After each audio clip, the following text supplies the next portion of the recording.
we have devalued the dollar. The dollar is no longer 20 for 1 ounce. It is now devalued to $35 for 1 ounce. He should have been sent to jail for 35 years for what he's done now. So the American people rush back to buy back their gold. When they bought back their gold,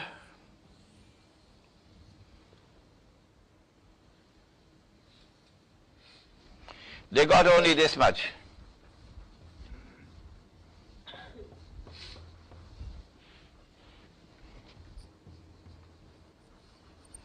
And Uncle Sam kept 41% in his pocket, because the value of the paper had been devalued. So it's no longer $20 to buy back an ounce of gold, it's almost twice as much. You have to find $35 now to buy an ounce of gold. This is fraud. This is fraudulent. This is prohibited by Allah in the Quran 3 times. But our muftis probably didn't read that verse of the Quran when they declared this to be halal. Around the world, 1950s, 1960s, 1970s, 1980s, around the world you see the currencies of those countries which belong to the Jewish-Christian alliance. Those currencies now are called hard currencies. And the rest are now called soft currencies. And these are falling in value, constant devaluation.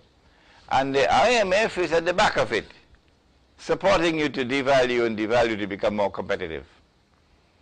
But as you devalue, there is a massive transfer of wealth from the unsuspecting masses to that global predatory elite, who not only want to become rich, that's bad enough, and have 3 Mercedes-Benz in your garage. No, they have their sights on something more than that. They not only want to rob you of your money, they want more than that. They want to impose their dictatorship over the whole world so that one man can rule the world from Jerusalem. This is where we are today. Prophet Muhammad ﷺ said, the time will come when there will be nothing of value but a dinar and a dirham. This is his hadith. And see, we know that this entire fraudulent system is going to collapse. But it's not going to collapse now. It's only going to collapse after he's finished his job and he's ruling the world. And that's going to take another 40, 50 years. He said the only thing of value that will remain will be a dinar and a dirham. What's a dinar?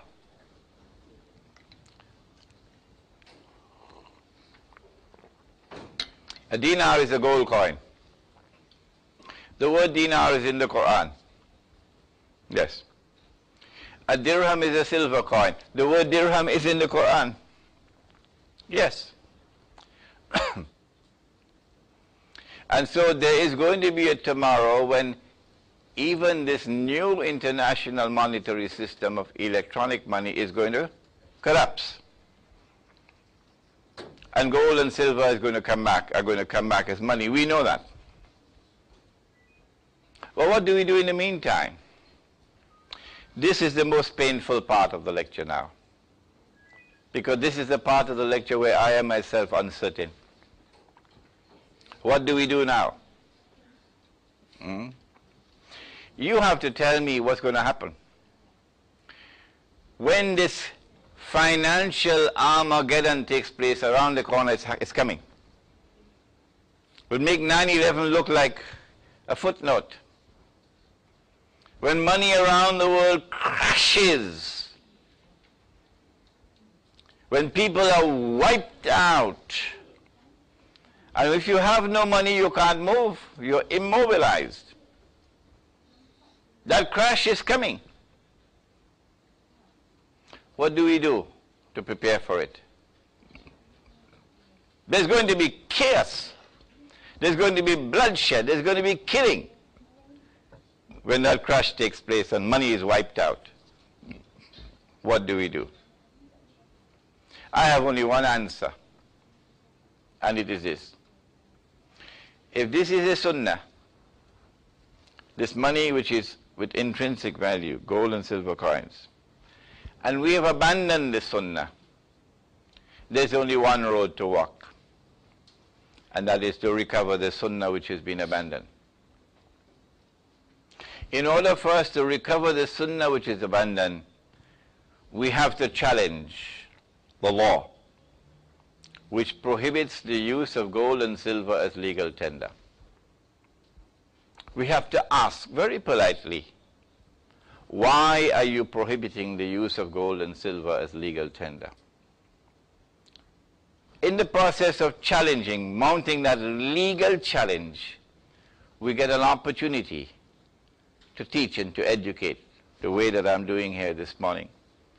I hope and I pray that all of you become part and parcel of the effort that Nick Mahoney has been waging now for many years, to teach and to educate our people about money, to teach and educate our people about the fraudulent nature of the international monetary system that now exists, and the even more fraudulent one that's coming, and to teach and to explain to them the need to return to sunnah money, the gold dinar, which is what is going to come in the future, inshallah. ربنا تقبل منا إنك أنت السميع العليم وتب علينا يا مولانا إنك أنت التواب الرحيم برحمتك يا أرحم الراحمين آمين.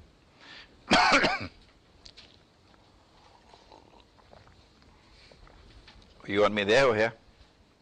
Here, okay. For question and answer session, please state your department and the bank you are currently attached to.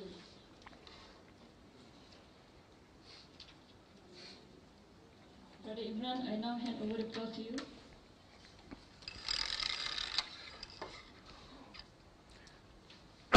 Well, while you are apart, that surah is Suratul Kahfi of the Quran.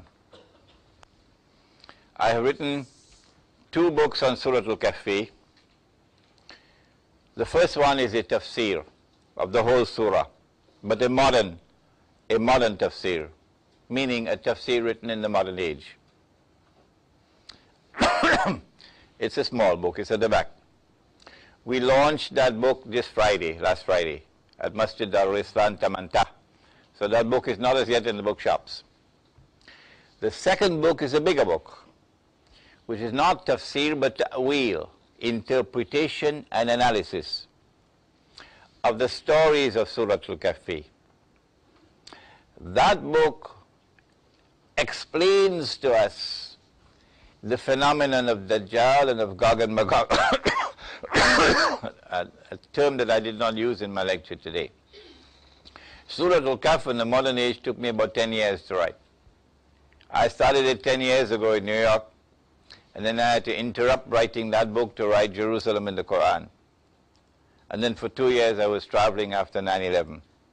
And then I came back home to Trinidad and I completed the book, and it was launched just last Friday. So that book is at the back, Suratul Kahfi and the Modern Age.